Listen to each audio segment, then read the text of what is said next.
Okay, this is what the climate change is the Earth has been experiencing some severe weather changes over the years, and it is affecting many types of animals, but especially amphibians. And so the amphibians, the reactions to this severe weather change has been very severe, and a lot of them have been dying off. And we have an experiment of how we can test this.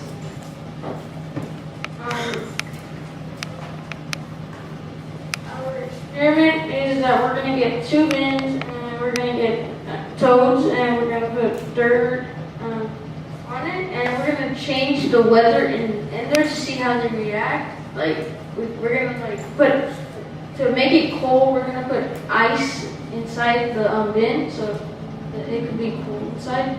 And to make it hot, we'll just put it outside and see what the reactions are. And if we lose one toad in each weather, then that means that one toad can be like about 100 toads in the world. Siobhan, did you have an experiment? In my experiment, I said that you should have 2 environments. One that replicates in it a habitat where there's no acid rain, and the other one where there is, and then put the same amount of tadpoles or baby species in there and see what would happen. Can you elaborate how the acid rain connects to the global climate change?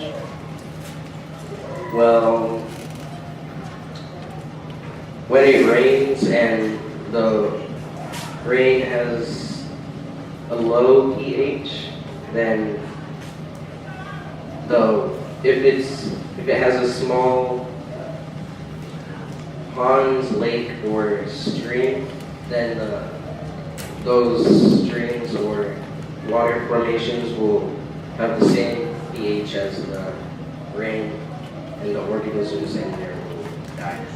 Javon, out of the rest of your teammates choosing global climate change, why did you choose acid precipitation? Because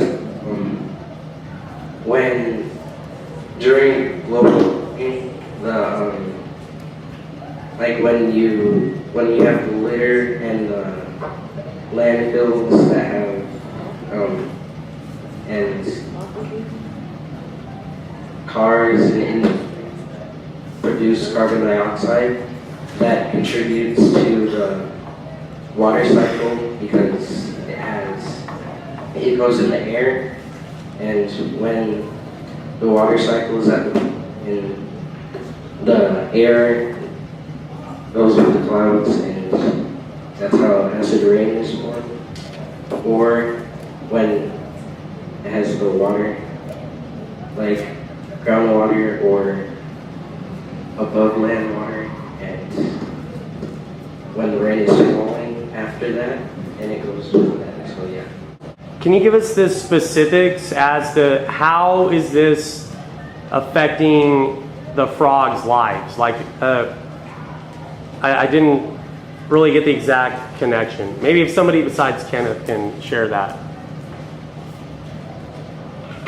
The way that the climate change affects the amphibians is when the climate gets warmer and more humid, it evaporates the water that they go into to get food, so there's no water. And if it suddenly gets colder, they may not have enough time to adapt, so the sudden climate change may kill them. It dries out most ponds over there, and that's where the frogs reproduce, so that's why they're going extinct, because the tadpoles aren't getting enough time to reproduce, and the ponds are drying out. Cam, let's hear from you. How long would the climate change take for it to go into effect to get to the frog? You mean like how long it would take for the frog to realize the climate has changed, or how long would the climate change? Can you please be more specific? No, how long would it like notice how long would the frog? How long until the frog would notice the climate change? Well, considering that the sun, when it's really warm or when it's really cold, frog, they can store, they don't really store, but they'll still feel cold maybe after, maybe a day after it's been warm, they'll realize it's warm, but they're not used to it.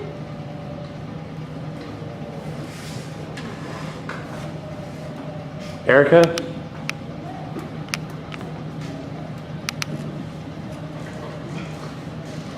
In your experiment, you know how you have it really cold and really hot?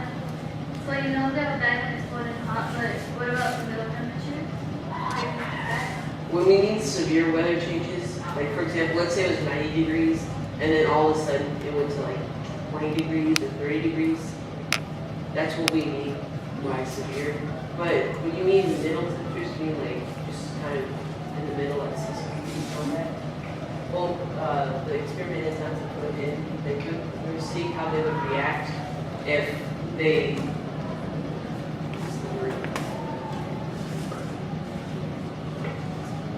Yeah, if they were exposed quickly, if they were just put there and all of a sudden it was changed, and then once they didn't react. So like Jose, you said global climate change makes the water evaporate more. So I interpret that as if I'm a frog living in a pond, my pond gets smaller because some water evaporates out of it. So how does that affect a frog then? I still got enough water to live in a pond. What are the consequences of that pond being smaller that I now live in? Well, it means less space for reproducing because since the frogs are like going extinct really slowly and they're trying to reproduce about 100, and that would go down to 50, and that would affect how they would reproduce, and that would affect how much population is going to be. And when there's less and less ponds, there would only be about 20 frogs being born per month, I think, because ponds are really important to their cycle and how they do it. Any other students? Yeah. Also, the food we eat would come from the pond, so when there's less space for the food, also if it's living to reproduce, and that means that when the food decreases, then they would also decrease in population. All right. Nick? So like, and let's say there's frogs like the sun shines on the side of the earth. So on that side of the earth, there are frogs that are adapted to different kinds of climates. And if there would be like a global warming change, would it affect all the frogs since they're adapted to different climates? So how would it affect all of them?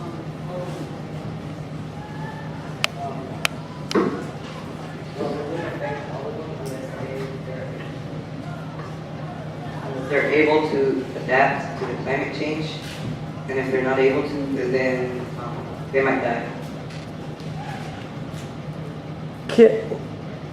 Can frogs learn how to adapt to a new environment? Maybe if the environment was to change gradually over time, they might realize, oh, this is getting colder, I should start adapting. But it's Okay, so what would they do to adapt to this newer, colder, or hotter environment? I think that the adaptations take hundreds of years. So since it takes so long for them to adapt and their offspring too as well, then it would be hard for them to survive in those different types of climates.